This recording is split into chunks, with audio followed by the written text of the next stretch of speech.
15일에 이 본안을 두고 다툴 때에 증인들이 무더기로 확대가 됐다는 겁니다. 함께 보시죠. 그 중에 한 명이 바로 자진 기피 선택을 한 심재철 징계위원이 이번에는 또 증인으로 나올 수도 있다는 얘기입니다. 정한중 징계위원장이 심재철 법무부 검찰국장을 증인으로 채택을 했다. 그러자 윤 총장 측에서는 아니 이미 표결에도 함께한 징계위원을 직권으로 증인으로 부르냐. 징계위도 하고 증인도 하고 절차적으로 부당하다라고 반발하고 있는 상황인데 이 얘기는 잠시 후에 심재철 국장 이야기할 때 저희가 좀 다뤄보겠고요. 채택된 증인들을 보면요.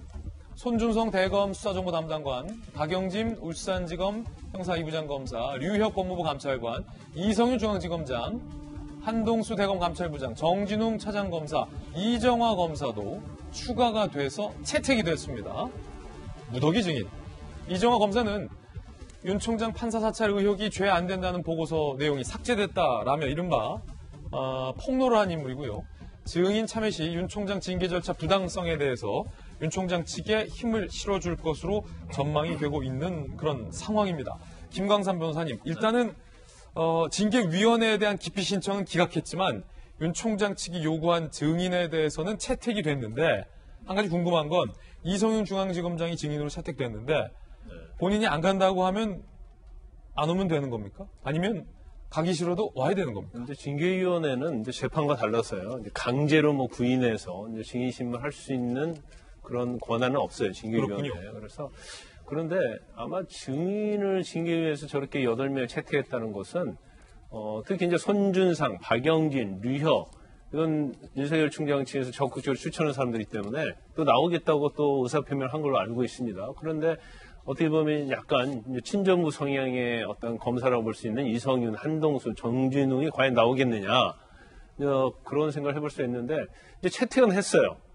채택을 했는데 모양새는 윤석열 총장이 신청한 증인을 다 들어주는 모양새는 맞는데 예. 그 아까 말씀드린 현직에 있는 검사 3명 특히 이제 친정부 성향이다 한데 친정부 성향이라는 표현이 맞는지 어쩐지 모르겠지만 추미애 장관이 임명하고 추미애 장관의 어떤 검찰 개혁에 손을 들어줬던 검사 3명이 이성윤, 한동수, 정진웅. 그렇죠. 형식적으로 채택을 해줬지만 나올지 여부는 좀 믿을 수 있다고 봅니다. 왜냐하면 저분들이 나오지 않겠다고 할 수도 있고요.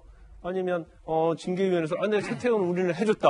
근데 본인들이 안 나온다는데 어떻게 하느냐 이제 그렇게 갈 수도 있어요. 그런데 일단 그날 또 안 나오면 또 어떤 변수가 있냐면 윤석열 총장 측에서 그러면 기회를 한 번 더 열어야 한다. 그래서 이 사람들은 반드시 우리는 신문을 하겠다. 그러면 기일이 또 변경될 여지가 있기 때문에 그 부분도 법무부에서 굉장히 좀 많은 징계위원회에서 고민을 할 걸로 보이고요. 근데 묘하게 보면 말이죠. 지금 8명 증인이잖아요. 예.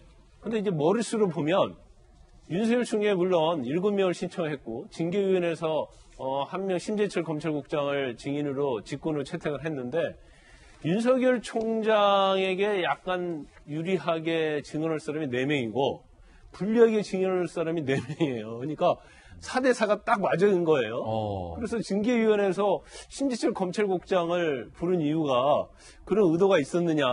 이제 그건 약간 논란이 될 수 있고 그다음에 마지막으로 하나가 가장 저 중에서 손준성, 박영진, 류혁 이 증인은 무조건 나올 거예요. 제가 볼 때는. 예.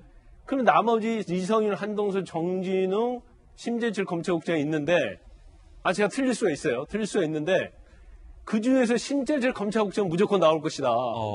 왜냐하면 징계위원회에서 직권을 채택했기 그렇죠. 때문에 그것은 뭔가 서로 어떠한 보이지 않는 그런 게 그렇죠. 그런 게 있을 가능성이 크다고 봅니다. 그리고 아까 박수현 대변인께서 제가 어제 결론이 무조건 나온다고 말씀하셨는데 그렇게 제가 말한 게 아니고 법무부는 어제로 징계 결과를 끝내기를 원했을 것이다. 그런데 사실은 그 계획에 좀 차질이 생기고 있는 것이다. 이렇게 말씀을 드립니다. 예. 향후에 15일에 어떤 징계가 내려질까요? 그리고 그 징계에 대해서 윤 총장 측은 어떤 대응을 할까요? 중징계나 경징계냐, 윤 총장 해임 땐 소송 전, 해임 면직 처분 시, 윤 총장 측 징계 취소 행정소송, 해임 처분 집행정지 신청, 문 대통령 후임 총장 지명하고 법원 해임 처분 정지 인용 시에는 이 복잡해져요, 상황이. 총장과 총장 후보자가 상존하는 초유의 사태가 올 수도 있다. 물론 시나리오입니다. 이거 다 시나리오예요.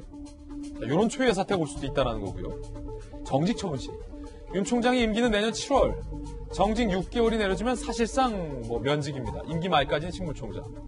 원전 의혹 등 주요 수사 보고받을 수도 없고 지휘할 수도 없게 된다. 그렇다면 해임이 낫냐 정직이 낫냐 징계를 내린 입장 측에서는 전략적으로 좀 고민을 해볼 거고요. 이에 대한 윤 총장 측의 대응도 좀 다를 겁니다.